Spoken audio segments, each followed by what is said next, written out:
Eve, Ruth from Sussex, brilliant. Oh, we've got Bernard from Hamburg. I think that's the first for UX Sheffield. Hello to our German colleagues, fantastic. Hello, John Goodall from just up the road. That's someone that that Rolf and I know very well. Daniel Miles, Miles Dodd here from Sheffield. Excellent surname, Miles.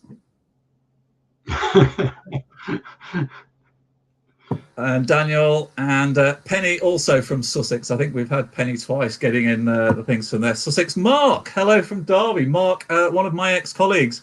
Great that you could join us, Mark. That's fantastic. Rolf, you've also got a draw. You're bringing ex-colleagues of mine out of the woodwork, which is great. Ruth claims there's a Dodd bias on this stream. Purely coincidental, I assure you, Ruth. Okay, it's Ian Holiday as well. Hello, Ian and Will. It's fantastic that you can all join us. So it's good that many of you have found the chat already. There's also a Q&A tab that you can use as well.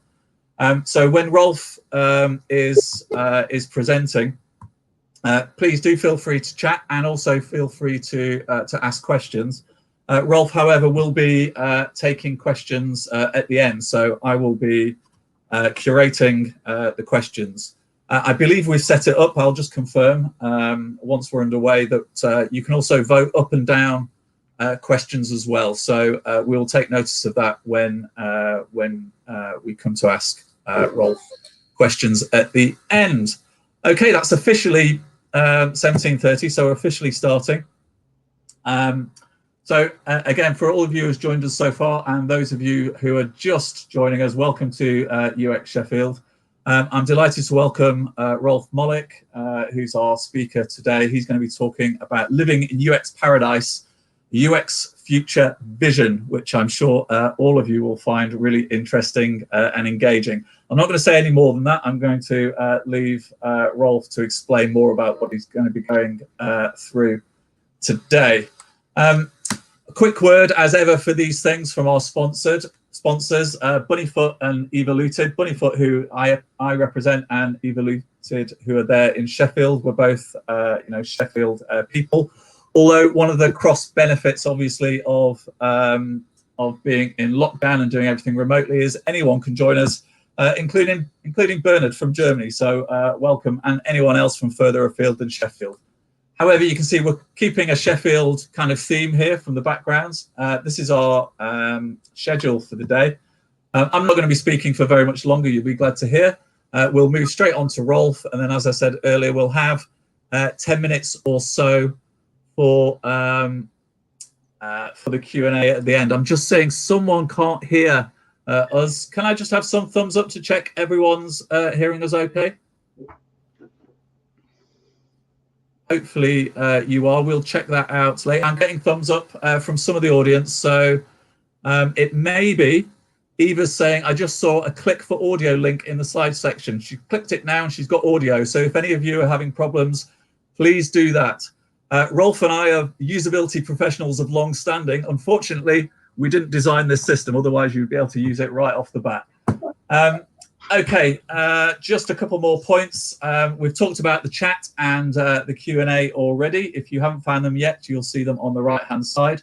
If you're going to be tweeting about this during the talk, please feel free to, and use @UX Sheffield. I'll just quickly, in case we don't get time to come back to these later on, announce our next event. So our next UX Sheffield will be on the 27th of January. In 2021, hopefully 2021 is going to be a bit more open than 2020. There's another event as well for those of you who are interested. There's a webinar tomorrow at 1:30 until 2:30. It's about experimentation and also wider research as well. So the whole evidence-driven design mantra. I'm speaking at that along with a colleague called Stephen Pavlovich from conversion.com. If you're interested in that, please register your interest with joe@bunnyfoot.com, and we would be delighted to welcome you to that. Okay, without any further delay, I'm just going to pass over to Rolf, who's going to hopefully, if the technology works, share his screen. and we're going to be talking about living in a UX paradise, a UX vision. Over to Rolf. I'll stop sharing my screen and hand over to Rolf now. All right. This is always the nervy bit when we're seeing if the technology is going to work. Yes. So, John, can you see my screen? And that is loading, and it's there. So it's great. I'm going to turn off my camera and leave you in the capable hands of Rolf. So welcome, Rolf, and thank you very much. Well, thank you very much for inviting me. I'm very excited to talk about this. This is a future vision. It's a very personal thing. So I will use the next 45 minutes to show you specific UX maturity goals that you can strive for in your organization. It's pure fantasy. Well, it's not totally pure fantasy. It's a straw man. It's a provocation. Perhaps you can get some good ideas from it. If you disagree with me, why don't you write your own story? I'll be more than happy to criticize or accept or comment on your counter stories. This is a little bit about me. I'm an independent consultant. Right now, I'm sitting in my home in outside Copenhagen of Denmark. I'm a strong believer in the value of certification. And over the years, I've worked quite a lot as a UX manager, and some of the experiences that I've made are in this talk. Now, before I really get started, I'm afraid that there are two definitions that I would like to share with you. Number one is UX maturity. Now, in my understanding, UX maturity is a level of understanding and implementation of a systematic human-centered design process within an organization. So it's about understanding and implementing human-centered design in the organization. Also, and I promise you that's the last definition I'm going to show you, a UX maturity model, that's a description of a number of UX maturity levels. Each one of them, each maturity level, is described by a number of hopefully usable characteristics that enable the organization and external neutral assessors to determine if the organization or project team has reached this UX maturity level. So here's an example. This is the UX maturity model that I work with. It's based on an ISO standard. You can see which one in the bottom. If we start from the bottom, there's the incomplete, no budget for UX design is based solely on opinion. The next level, performed usability is achieved by enthusiastic individuals using ad hoc processes. There are a few unsystematic usability tests that are being done. Managed, there's a budget for UX. Established, cross-organizational UX is a natural part of development, and the organization tests not only the usability of its project, but also the user experience. And now we're getting to the higher levels, predictable. The organization defines and tracks the usability and user experience of its products using quantitative UX metrics. And only products that meet previously agreed UX goals are released. So there's a highest level, and that's actually what I'm going to talk about. Unofficially, I call it UX heaven or UX paradise. The official name for it in the ISO standards is innovative. And that's what ISO says. Innovative, the process is continually improved to respond to change aligned with organizational goals. Now, since I'm a usability professional, whenever I see something like that, I question, what does that really mean? And that was a point of departure for the scenario that I'm going to show you. There was another definition of this that inspired me, and that's the one by the NN group, the Nielsen-Norman group. They call it not innovating, but they call it user-driven cooperation. User data does not just define individual projects, it determines what types of projects the organization should fund. That is, the organization employs user research to determine its overall direction and priorities. Now, again, after I had read that, I said to myself, what does that mean in practice? And in the next many slides, I'm going to show you an example of what that could mean in practice. So, the scenario I want to show you is about Delta market. And first of all, I want to present to you the fictitious Delta market and a few personas. First of all, we have the Delta market, which is a chain of more than 500 medium to large German grocery stores.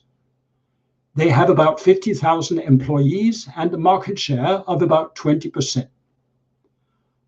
They claim that they have reached the highest UX maturity level, innovating or user-driven cooperation. To contrast Delta market, we also have Alpha market. I don't have a picture of them. It would look very similar to that of the Delta market. The Alpha market is quite similar to Delta market with respect to size and market share. So it's about another 20% market share. They focus on cool features on their website and in their apps. They have a number of excellent graphic designers, and they also have a number of rebellious designers who often do skunkwork usability testing, which are tolerated but not appreciated by management. Alpha is at UX maturity level performed, the second lowest level. I'll get back to the Alpha market a little bit later in my talk. First of all, I want to present to you Chris, who is a UX manager at Delta Market. He's an experienced UX professional. He has worked for Delta Market for 9 years. And over the past 5 years, he has led Delta from a UX maturity level of managed to innovating. And the story of how he did that, I will not tell you today. If you invite me back at some later time, I'll be happy to tell that story too. Right now, it's about a day in the life of Chris, a day in the life in UX heaven.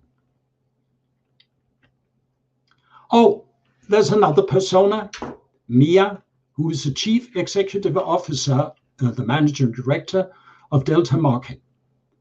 And she has been with Delta Market for her whole career, 22 years. She worked her way from a sales associate to manager of a small Delta Market to manager of a large Delta Market, where she was so successful that eventually she was appointed Chief Marketing Officer. And she was appointed CEO 5 years ago and has been part of the journey from for Delta Market to the level where it is now. And here is Mia's and Delta's goal is to have happy customers who are essentially fans of Delta Market.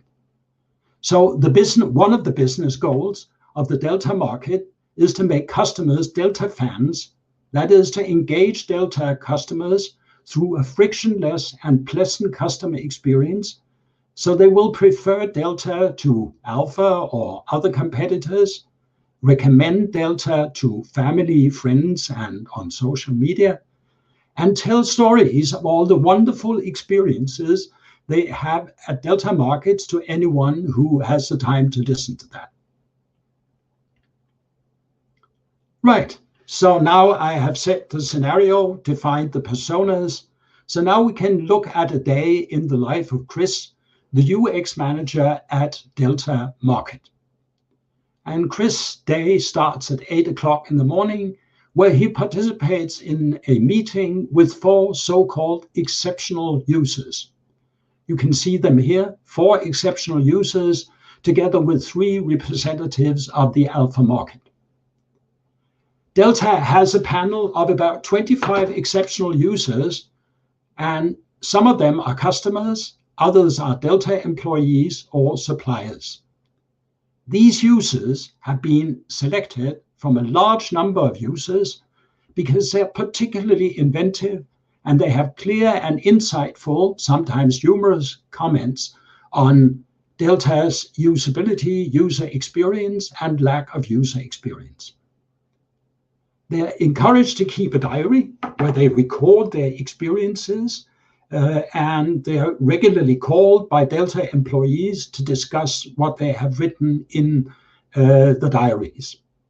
They have widely varying backgrounds.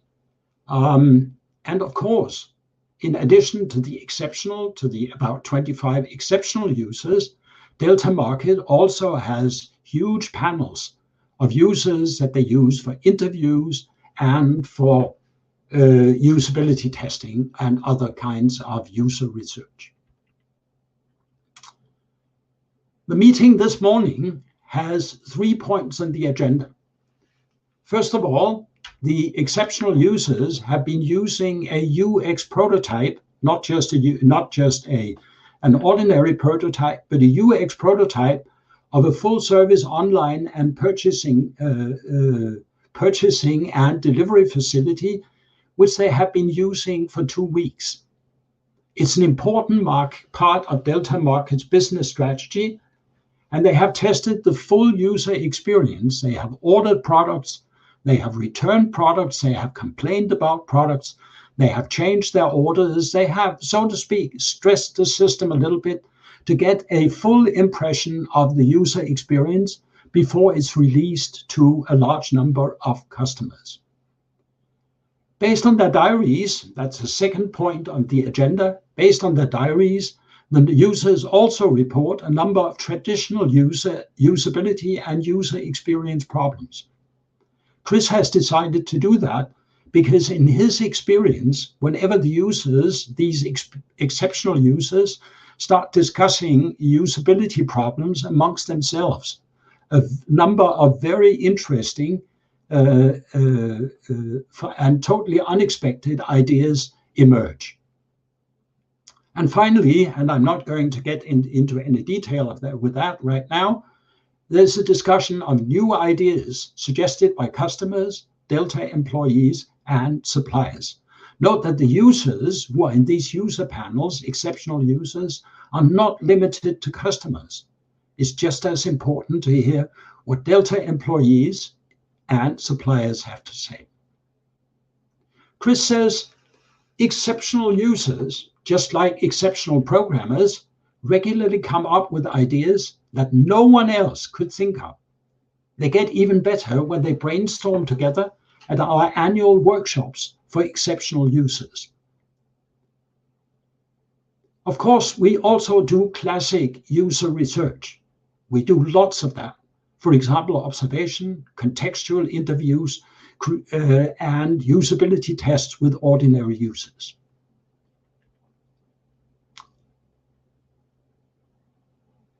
GOOB, Goop. Chris says, Joop, get out of the building.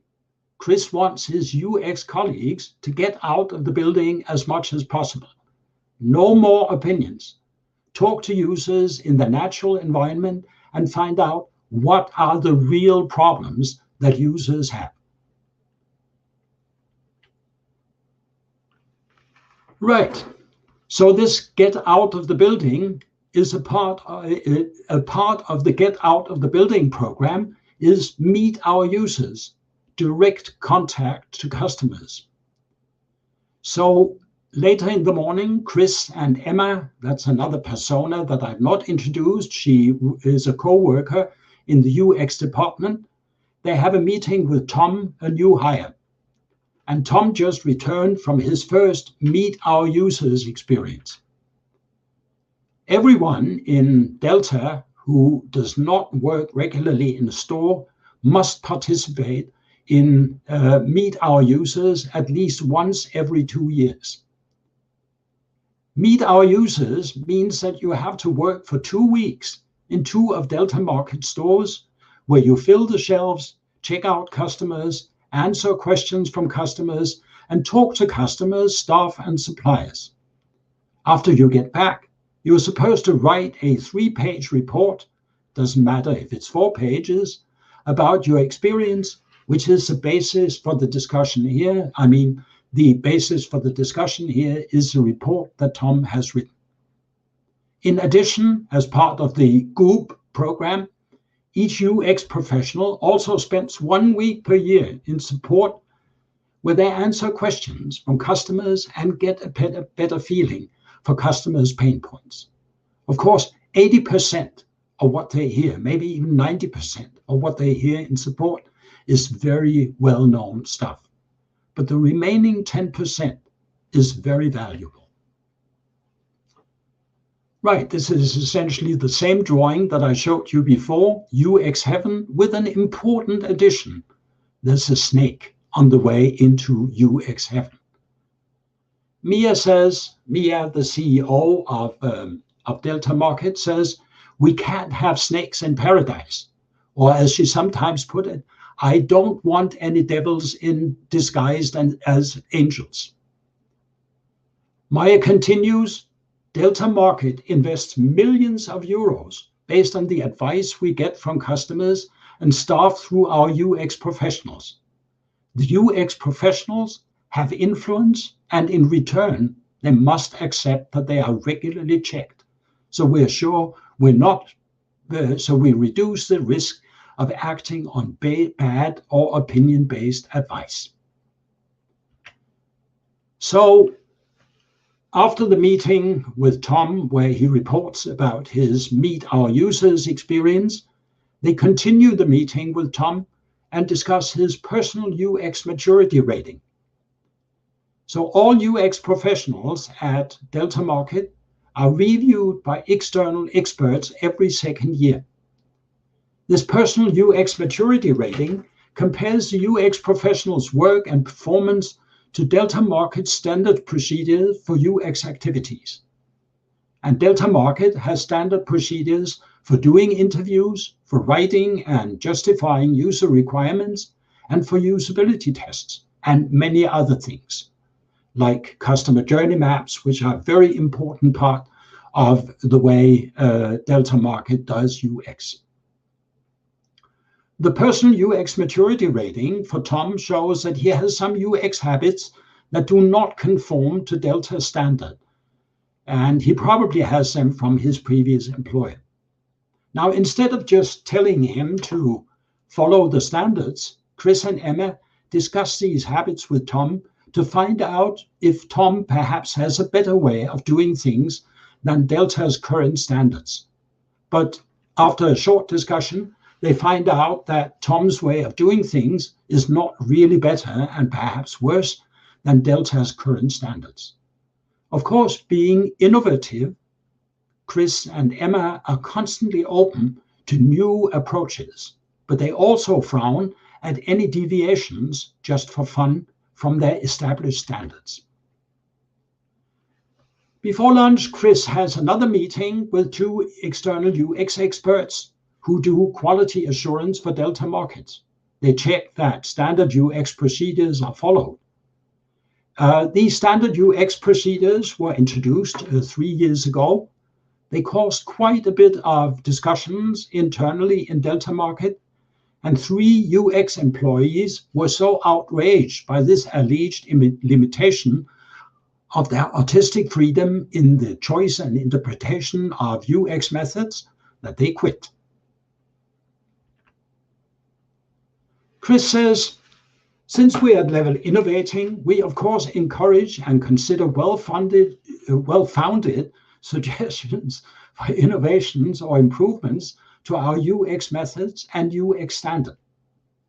We never police our UX professionals. And it's not really necessary because I rarely see unjustified and undiscussed deviations from UX standards by know-it-alls who make changes just to be able to hum, I did it my way. The next cornerstone in Delta's UX approach is support. And Chris has lunch with Susan, the support manager, to find out what's trending in support. Because Chris and Susan believe that in order to have a great user experience, you have to take comments from customer support very seriously. So Susan encourages feedback and advice from customers, but not only customers, also staff and suppliers. She trains her supporters to be curious and follow up until they fully understand a user's problem. Susan and Chris recall that it took a while before supporters learned not to dismiss suggestions and complaints that they consider trivial, quarrelsome, or inconvenient. The high-level issues are discussed with the exceptional users. Low-level issues are used to focus usability tests unless a problem is obvious, and in that case, if it's obvious, it's simply just corrected. So Delta has implemented what I call the human-centered feedback handling cycle, HCFHC. Wow. So the user submits a comment or complaint.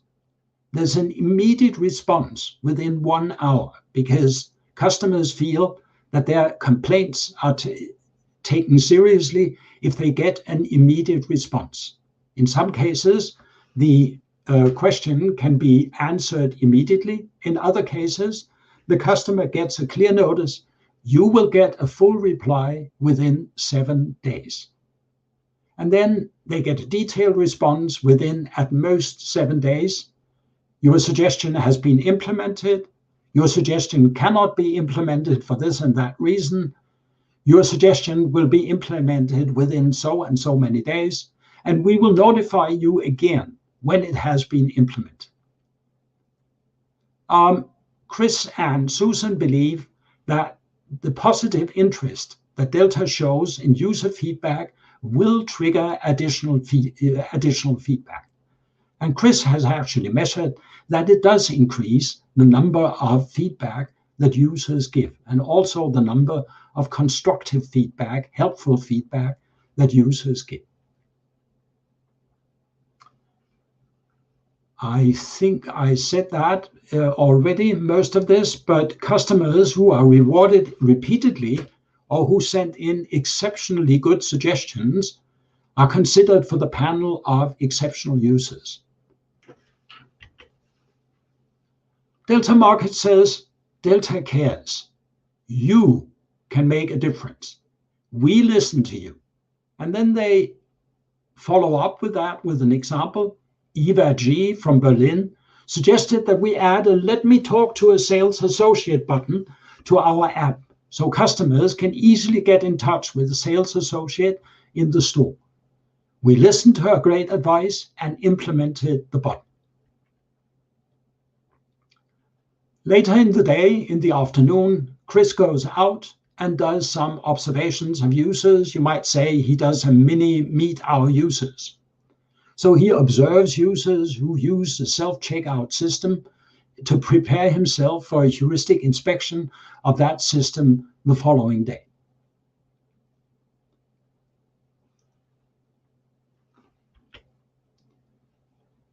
Mia says, Chris and his people provide golden opportunities for Delta Market, but even gold can be too expensive. Now, Chris has listened very carefully to this advice. So he knows that he needs at any time to be able to justify himself and his department if any questions should arise, for example, from the financial department. So a quality team regularly measures KPI, key performance indicators, and checks the quality of the interaction at critical touch points with customers, staff, suppliers, and other users, for example, through mystery shopping. And some of the KPIs that they keep track of are customer loyalty, which is the number of visits and amount of monthly purchases, customers' willingness to recommend Delta to family, friends, and neighbors, which they measure with user surveys, and the number of calls to support. And the number of additional key performance indicators, but also, in addition to these external key performance indicators, they have internal key performance indicators, which are UX-related KPIs, such as the number of person hours it takes one of Delta's UX professionals to prepare, conduct, and report a user experience test with 5 test participants, or the number of days it takes before a reasonable request from a customer is implemented. And through all these KPIs, Chris can make timely, appropriate corrections to UX work, and he can justify the relevance of his employees and his departments to executives at any time. Late in the day, Chris and Emma brainstorm ideas for the UX department's regular column in Delta's next internal newsletter. In other words, there's no fun in doing great work if no one notices. So Talk to Us has at least 3 dimensions. They want internal users to talk to us, and for that, the UX department has a regular column in Delta's internal newsletter. And this column describes in an interesting and anecdotal way some of the successes and even some of the failures that the UX department has had. And Chris knows that he's not a very good writer, so he has enlisted the support of a copywriter from the marketing department to help him do that. Chris also wants customers to talk to us. And to do that, Delta's UX professionals regularly set up Talk to Us booths in stores, making it simple for customers to provide feedback. You give us 5 minutes of your time, we will give you a €10 bonus, a €10 voucher for our cafe. And finally, they want developers to talk to us. So they have regular chats with developers to get their informal and honest feedback on the communication between UX team and the developers. Mia and Chris believe that in order to do great UX, in order to reach and remain on the innovative level, on the highest level, you have to be truly committed to user experience. True commitment, Mia says, to UX means that we pay careful attention to all user input, both strategic advice and minor usability issues, even when the advice is inconvenient to us. So true commitment means that you do things even if they're inconvenient, even if they cost money, even if they take some of your time. So that's my summary. What sets Delta apart? Attract customers by superb support, minimal friction, quickly respond to and correct UX problems. Innovation, carefully consider ideas from meet our users, and talk to us, and support. What would add value that none of our competitors currently deliver? Evaluate ideas by testing them with users and discussing them with a panel of exceptional users, consisting of customers, associates, suppliers, rather than what they do at lower levels, get random input from random users. But also, if they look at their own work, quality assurance, they have a standard for user interfaces and UX work. The UX standard is enforced, but it's done diplomatically. There are rules for changing standards. And finally, the true commitment, follow advice from users, even when the advice is inconvenient. And then I have a line and 2 more points. They are also very important, focus on UX, not just usability, and cost justification and awareness. They are important, but they are also present at lower UX maturity levels. They are not unique to the innovative level. And this is where my talk would have ended about a month ago. But then I got some great feedback from a person who listened to my talk, and he said, Rolf, what do the customers say to this? Now, if we take Delta, Delta is at the highest UX maturity level. Alpha is at a low UX maturity level. Is Delta's high UX maturity worth the cost? You have to provide an additional scenario that at least makes it likely that Eva will feel the difference. So how do customers experience Delta's high UX maturity? And let me introduce a final persona to you. This is Eva, a nurse in her 30s. Eva lives in Berlin, where she owns an apartment. Within 1 kilometer, she has both an alpha market and a delta market, so she has the choice. So here's the story. The story goes as this. It all started with the sold-out Cokes. Delta had a special offer of 24 cheap cans of Coca-Cola at a very favorable price. The offer was valid from Monday to Saturday, and whenever came to the Delta market on Tuesday morning, the Cokes were all gone. There was just a black hole where the Cokes were supposed to be. It took her 11 minutes to find a sales associate who knew about the Cokes. You can see that Eva has to be a kind of a special person, because she knew afterwards that it had taken her exactly 11 minutes, that she had lost exactly 11 minutes because of that. But the sales associate said that they were out of cheap Cokes, but that they would probably get more on Saturday, and the sales associate apologized for any inconvenience. Now, it was okay to Eva that they were out of Cokes, but she was a little bit upset that Delta had just stolen 11 minutes of her precious life. So she got a bit upset about this and wrote an indignant email to Delta's customer support. Eva said, "Why don't you simply add a big red button that says, 'I want to talk to a sales associate,' to your app, so I can quickly have my question answered by a competent person by phone?" When Eva went to the website to hand in her comment, she found that the email address for customer support was easy to find and that they clearly promised a reply within 24 hours. 50 minutes later, support replied and thanked Eva for her effort to bring this matter to Delta's attention. They would consider her suggestion and provide additional feedback within 7 days.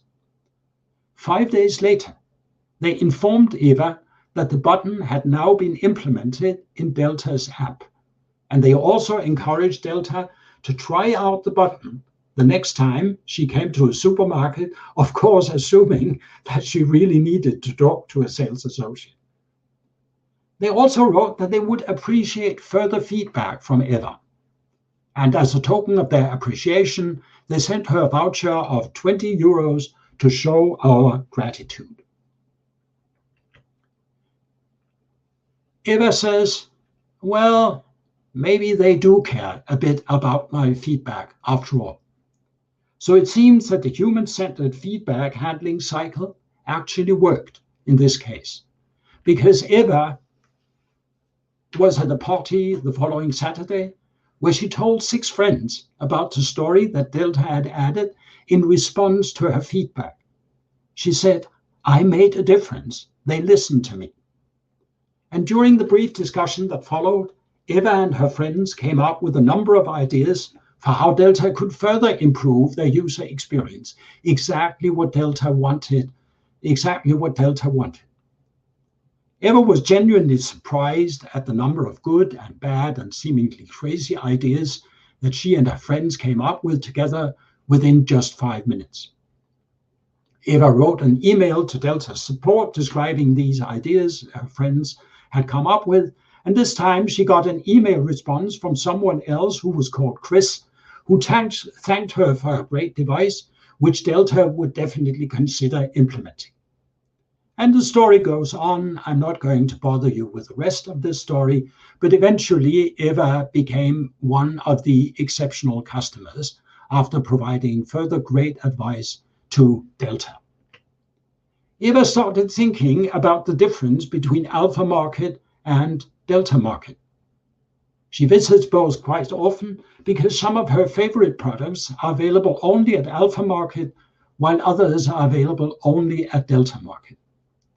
Both stores are appealing. They have friendly and well-dressed staff, sensible opening hours, a wide selection of products, comparable prices, and occasional good offers. Yet she prefers to shop at Delta Market. Why is that? Well, the answer is simply there's less friction at Delta Market, and they genuinely seem to care about their customers.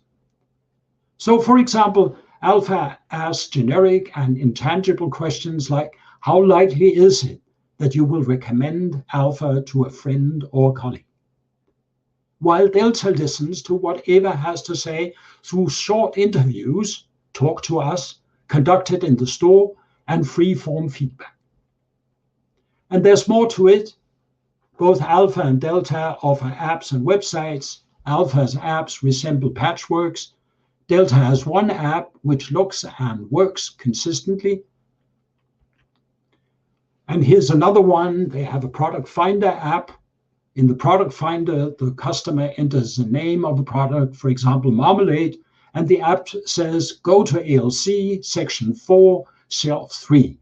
And there you will find marmalade. Both apps, both the Alpha and the Delta app, worked well when Eva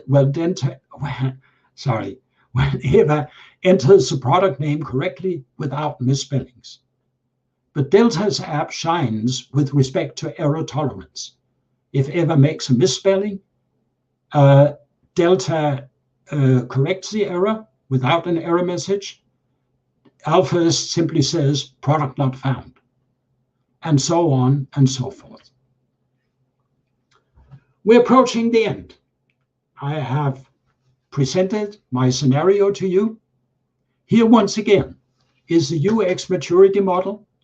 Here I have added the points that, in my opinion, are at the innovating level. Major new features must be pre-approved by an advisory panel of exceptional users based on UX test results. We have a human-centered support cycle. There's a standard for UX and UX work. And there's a UX strategy for each relevant business goal. For example, there's a UX strategy for the business goal. We want to make customers Delta fans. And that essentially sums up my talk. This is the distinguishing features of an innovating organization versus the level just below, the predictable level, are the ones that I just talked to you about. There are other things that are important. Of course, having a UX budget, having measurable UX goals, cross-organizational UX, looking at UX, user experience, instead of usability, etc. They are also important, but they are also used at level predictable or lower. They are not distinguishing features of an innovating organization. There are further stories that I could tell you, but I'm running out of time. How Delta reached UX paradise, a year in the life of an exceptional user. How Alice, the a marketing manager at Alpha Market, pulled Alpha Market out of the perform swap, and how Chris hired Tom. That is, what kind of procedures does Chris use to make sure that he does not hire a snake or a devil in disguise? Practical information. If you want my slides, if you want this story as an article, here's an email address that you can write to. And there's also on my website, you can find a bit of additional information. Thank you very much. That's what I had to say. I look forward to your question, and I hand it back to John. Thank you very much, Rolf. So we've had a number of comments as you were going through. First from Tom, who was loving Goob, getting out of the building. Helen, who was, she likes the talking openly about failures, difficult thing for many people, I'm sure. And we had a number of comments and questions as well, which I'm going to go through. I'm going to start with with the top voted one here, which is from Phil, and then we'll get to everyone else's as well. So Phil asks, Phil Parkin asks, how would you go about approaching the CEO or manager and convincing them to invest more time and resource into UX? So that might be covered by one of your other stories, but perhaps you could summarize maybe some of the approaches here. Yes, well, that's the story that I did not tell you today, or the story of Alice pulling alpha market out of the out of the perform swamp. Essentially, it's a long way to go. It took Delta Market 5 years, and initially it was about engaging users in management through usability testing.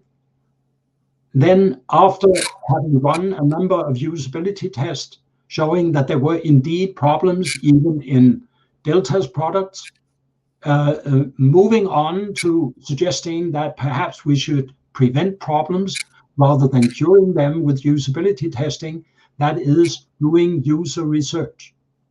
And then Chris found that user journey maps were a tool that was very much liked by top management, and that top management could use that tool to understand what it is that UX professionals were doing. Chris says with a smile, that's one of the quotes that I have not included. Chris says with a smile, you could measure our progress by the number of touch points that we're considering. That is, the number of touch points that we're analyzing, defining, and evaluating.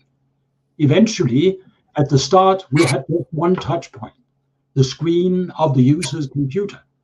Today, Chris says, we have about 100 touch points, including shopping carts, bottle return machines, car parking, information booths, and so on and so forth. Great, thank you very much. And I think this may relate to my second question here, which is, it may or may not. So Neil, if I'm representing your question incorrectly, then please do let me know. So Neil asks, hi Rolf, what's the difference between a UX prototype and a prototype? And I asked for some clarification on that, and Neil was good enough to expand and say, I want to make sure we're considering all types of UX methodologies at my company. And if there are better ways of creating prototypes, i.e. a UX prototype, then I'd love to know what differences there are. Okay. So this may relate to your number of touch points comment just earlier. Yes, it probably does. Now, a normal prototype to me, and that's my personal understanding of it, that is a prototype that represents the interaction between the user and the screen and the computer screen. That's a standard prototype. Now, a user experience prototype goes far beyond that. And that's why I deliberately chose this ordering and delivery system, which has a lot of touch points that you need to prototype, like delivery of goods, returning goods, complaining about goods, changing orders, and so on. So there are a number of touch points. For instance, the driver of the car that delivers the goods to the customer's home becomes a very important touch point. And one of the things that they learned is that they need to train these drivers, so these drivers are able to handle diplomatically any reasonable complaints that the customer might come up with when they deliver the goods.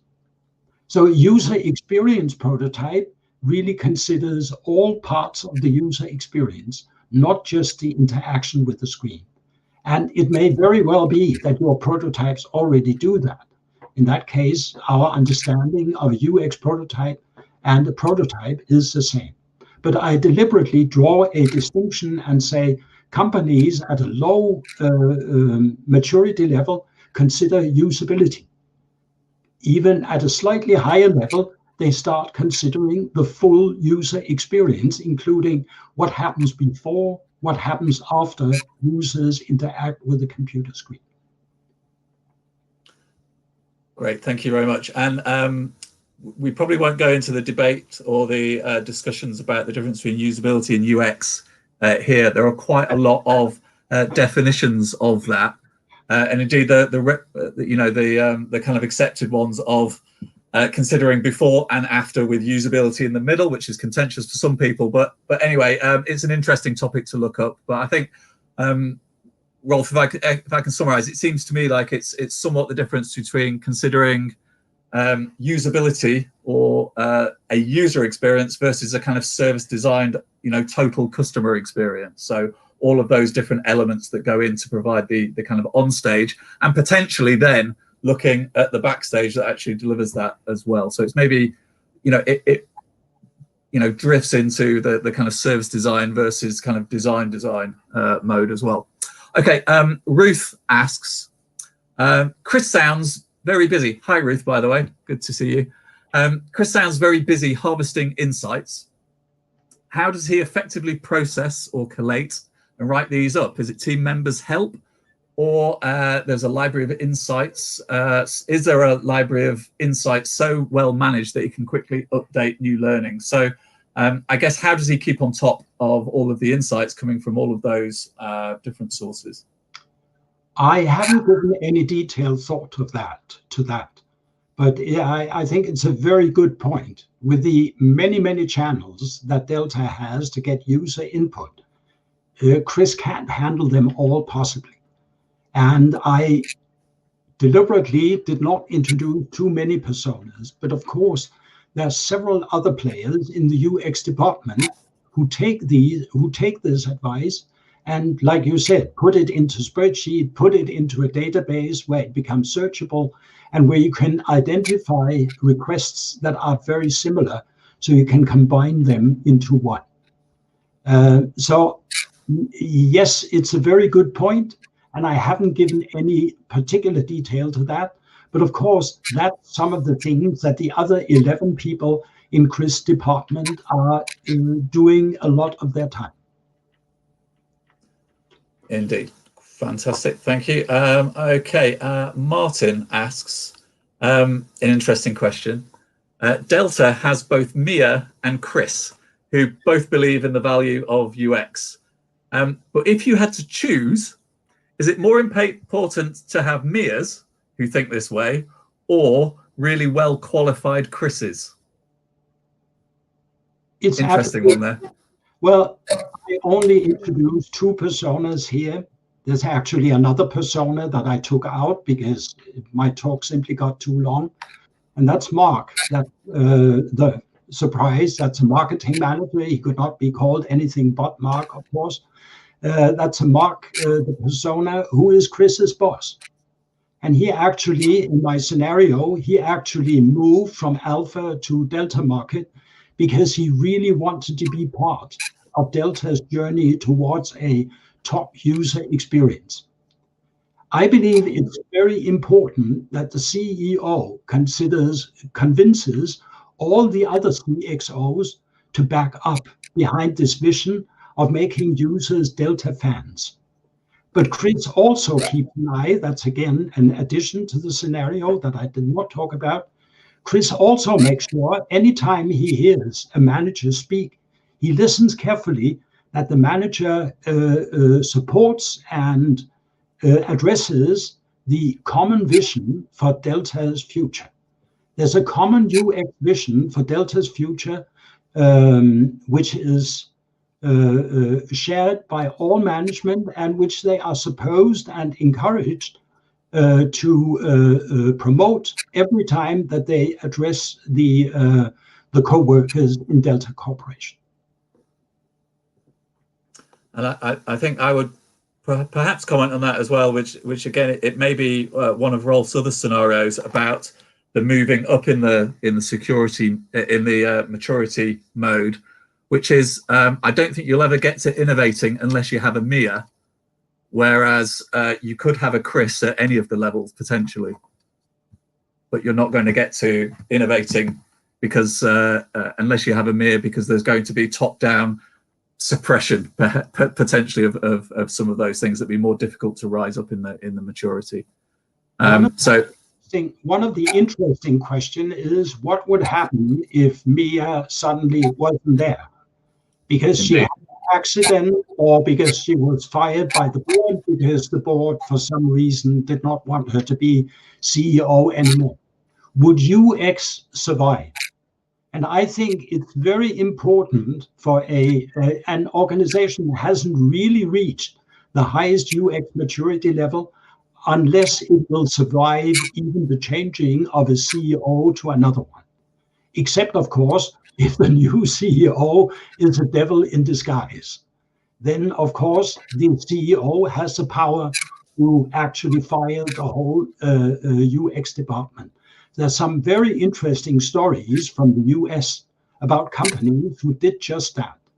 There's a very interesting video of a highly successful UX manager who presents her ideas about how well they're doing and how much they are, as she says, part of the company's DNA. And the story is 1 month after she had given that talk, she was fired together with, the CEO was fired, and shortly after, she was fired. So it wasn't more in the DNA of the company than the new CEO just fired her. Now, of course, that was in the United States. That could never happen in Europe, of course. That's quite clear. Yeah, indeed. If anyone wants the exact reference to that video, I think it's very interesting. She does a great job of explaining their approach to UX Heaven, which is slightly different from mine, but not totally different. Please send me an email and I'll send you a reference to that YouTube email where she explains her ideas. Brilliant. Thank you very much. 2 questions now on Goob. So Suzanne asks, have you got any tips on practicing Goob during a pandemic? And Penny also asks, how would you get out of the building when you work for a bank with high net worth clients who are time poor? So I guess that's some some situational and domain specific potential challenges with Goob. Yes. I think, now I don't know how strong your restrictions are in the United States right now. But if I was a UX manager or UX professional working for Delta Market, I could go down into my local market and chat with customers. I just had to maintain a distance of 1.5 meters from them. But I still think we could have a reasonable contextual interview while they were shopping. Your situation may be different, and in that case, I don't know the answer. Then it's difficult to do. You should be able to do observation at any time from a distance. Now, the other one, I'm not sure I understood this. Does it essentially mean that there's no access to the users, or because I think that's a very good question. How do you involve the users if the users say or if they are totally inaccessible? I don't have a good answer to that question. The bad answer that I have is that in that case, you will have to make do with talking to people who know the users quite well. But that's not as good. That's a not very good substitute. But I would do very much to get to talk to the real customers, even if they said that they didn't have time. I would offer them to come in the evening, to come outside of normal business hours, to accompany them on a trip or whatever. And I think I'll just add to that. It's certainly the case. We work with high net worth clients for our clients sometimes. And the tried and tested incentives of cash aren't appropriate for such people often. So you have to incentivize them with other things. Those can be sometimes donations. There can be other things such as involvement, listening, ego, all sorts of different types of things. So people can be accessed, but you have to do it in more inventive ways, let's say. Penny also asks, we've got 2 minutes left. But Penny also asks, how would you go about starting to design a strategy to reach innovating stage? So possibly that's talking about how we talk about rising the UX maturity levels. So how do you start about writing a strategy to increase levels, I think? It really depends on where you are now. I hate to give this answer saying it depends, but Yeah. it really depends on where you are now. If you are on level predictable, my answer is going to be very different than if you're down in the swamp, like on level performed or on level incomplete, or even lower than that. There's actually an unofficial level below that where it's simply prohibited to talk about UX. Now, if Penny wants to have more information about that, or anyone else, please send me an email. And I actually have an article that describes this scenario, not from Delta, but from Gamma Airlines, which was exactly in that situation. And there's a strategy there for how Gamma, a strategy for getting Gamma from the performed level to a higher level. The specific things you can do to get out of the swamp, so to speak. So I offer to do that. I'm not going to publish it at this time on my website, but anyone who wants to have that story, please send me an email and I will send that story back in return. Great. One final question, and then I'll read some of the comments for you as well, Rolf. So Eve asks, which I think is one that's probably relevant to many people on this this cast today. When considering a potential new job, what is the best way to assess the company's UX maturity? Wow. So maybe there's another scenario there for you. That's turning it upside down. Yeah. I haven't considered that. So you get the right off of my head. I think it's a very good question, by the way. And maybe I should add that to my scenario, finding out how mature are they actually. I would listen very carefully to the kind of questions that they ask me, the kind of things that they want me to do to qualify, to find out whether I'm actually qualified. Do they know what they're doing?